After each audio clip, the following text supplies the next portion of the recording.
মা আয়েশা সিদ্দিকা রাদিয়াল্লাহু তাআলা আনহা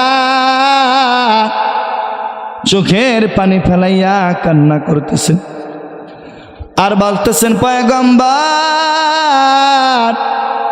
এত কঠিন হবে মৃত্যুর?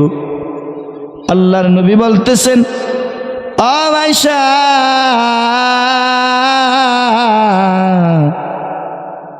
খালি তাই নয় রে, তাই নয়,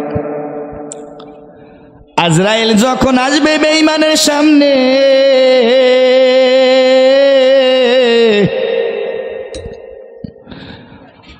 ও বন্ধুরে, ও বাবাজিরা রে,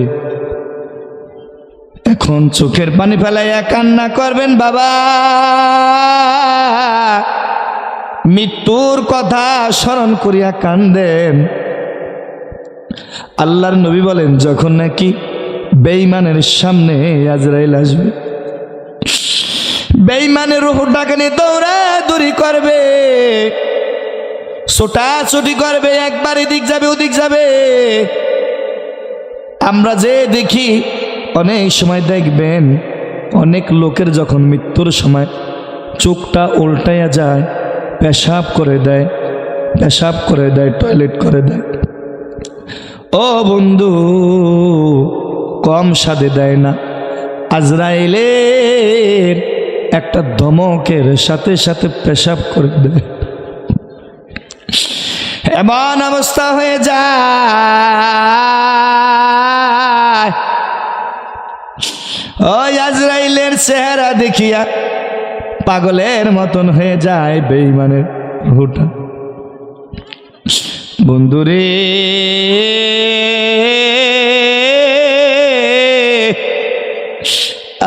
বাবাজিরা রে, কেন গুনাহ করো, কেন গুনাহ করো?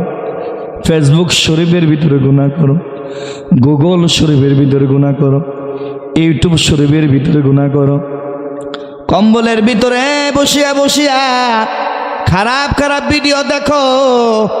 ও যুবক, প্রেমিকার সাথে সিটিং করো রে বন্ধু। আমল নামার ভিতরে কেরামিন কাতিবিন, তোমার আমল নামার ভিতরে সারাক্ষণ খালি গুনাহ লিখতেছে, গুনাহ খালি লিখতেছে, গুনাহ লিখতেছে। একবার কি তোমার খবর নাই? ও যুবক, আয় আয়, আল্লাহর পথে চলে আসো, আল্লাহর দ্বীনের পথে চলে আসো, গুনাহ ছেড়ে দাও, গুনাহ ছেড়ে দাও।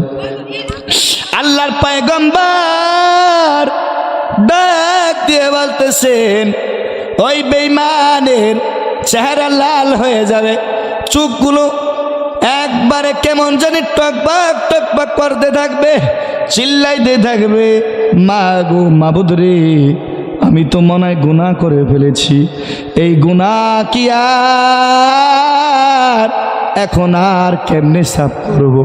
আমার তো আর সময় নাই, তওবা করারও সময় নাই। পয়গম্বর আরবি ডাক দিয়ে বলতেছেন, আজরাইলের মাথা থাকবে আসমানে, পা থাকবে জমিনে, তার দাঁতগুলো উহুদ পাহাড়ের মতন থাকবে, শরীর থেকে খালি আগুন বের হয়, একটা থাবা মাইরা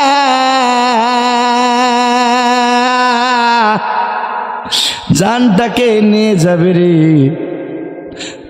আরে কি জিন্দগি কামাই করলাম, কি জিন্দগি কামাই করলাম।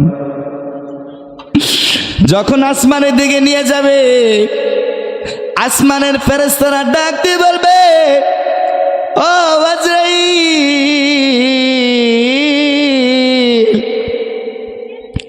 কার জান কবজ করে নিয়ে আসছো? বেঈমান মনে হয় শরীর থেকে গন্ধ বের হয়।